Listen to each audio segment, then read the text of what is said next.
Hello students, in today's lecture I will discuss about three-dimensional transformation and their matrix representation along with the composite transformations. In the previous lectures we have already seen about two-dimensional transformations. In two-dimensional transformations we are having two axes, that is the x-axis and the y-axis, while in case of three-dimensional transformations we are having one more additional axis, that is called as z-axis. So here you could able to see the figure. In this the figure is a three-dimensional object, and the object would be described by using the three-dimensional coordinate system. This is along the x-axis, this is along the y-axis, and this is along the z-axis. Okay, now we have already seen that there are five types of transformations. First is translation, then second is rotation, third is scaling, fourth is reflection, and the last is shear. Translation, as we have already defined, it is the repositioning of an object along a straight line path. So in three-dimensional transformation, to translate a point in three dimensions by dx, dy, and dz, that means we are changing the position of the object along a straight line path, and the object is basically, it is a three-dimensional object. So the changed positions could be described in the form of translation vectors, that are dx, dy, and dz.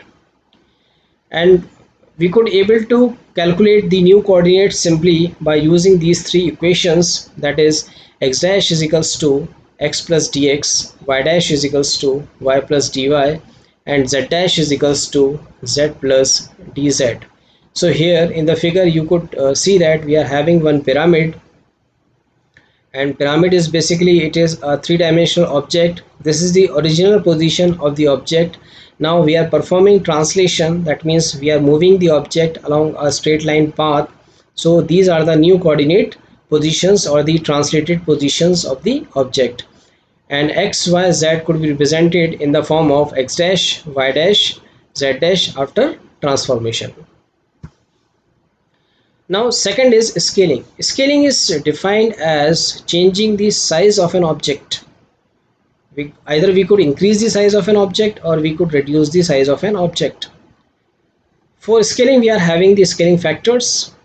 To scale a point in three dimension by xs, sx, sy, and sz, we could simply calculate through the equations as x dash is equals to sx into x, y dash is equals to sy into y, and z dash is equals to sz into z. So these are the scaling factors. In translation we are doing addition, while in case of scaling we are doing multiplication.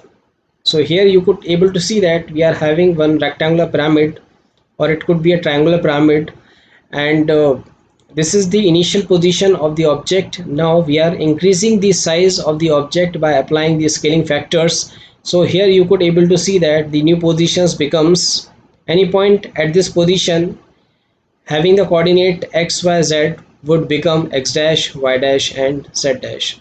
So here the scaling factors values are more than 1, that's why the size of the pyramid has been increased. If we are keeping the values as less than 1, then it could reduce the size. If the values are equals to 1, then there is no change in the size of the object. And in this also we have discussed about uniform scaling and differential scaling. If sx, sy, and sz values are equal, then it is called as uniform scaling, while in other case it is called as differential scaling. Now rotation. Rotation is basically, it is again changing the orientation of an object along a circular path. Whenever we are changing the orientation of an object along a circular path, then it is called as rotation. Okay. When we perform rotations in two dimensions, we only had the choice of rotating about the z-axis. In the case of three-dimensional axis, we have more options. We could rotate the object about the x-axis, we could rotate the object about the y-axis, or we could rotate the object about the z-axis. So here we are having three choices. Either we could rotate the object about x-axis, y-axis, or about z-axis. So these are the transformation equations you can see for the three-dimensional rotation. The equations for the three-dimensional rotations are described as following. And here we can see that if we are performing rotation about z-axis, then certainly it will not change the value of z. So x dash is equals to x cos theta minus y sin theta, and y dash is equals to x sin theta plus y cos theta. It is similar to two-dimensional rotation, and which we have already seen in the previous lectures. If we rotate the object along the x-axis, then certainly it will not change the value of x. So x dash is equals to x, y dash is equals to y cos theta minus z sin theta, and z dash is equals to y sin theta plus z cos theta. While if we are rotating the object along the y-axis, then certainly it will not change the value of y. X dash is equals to z sin theta plus x cos theta, y dash is equals to y, and z dash is equals to z cos theta minus x sin theta. Now, homogeneous coordinates in three dimension. We have already seen in the previous lectures, whatever equations that we are dealing, we are representing all those equations in homogeneous coordinate system. Why we are representing? Because whenever we are representing the equations in homogeneous coordinate systems, all the equations becomes homogeneous. That means their dimensions are same. Matrix of translation, whether it could be a matrix of rotation or scaling. So we are representing the object matrix in the form of columns. For example, if we are having any point x, y, z in homogeneous form, we are representing this point along as a column vector in the form of x, y, z, 1. So this is the way of representation of any point along the column. If I am having line, then I could able to represent it like this: x1, y1, z1, 1, x2, y2, z2, 1. So this is the notation that we are following in homogeneous coordinate system. Okay.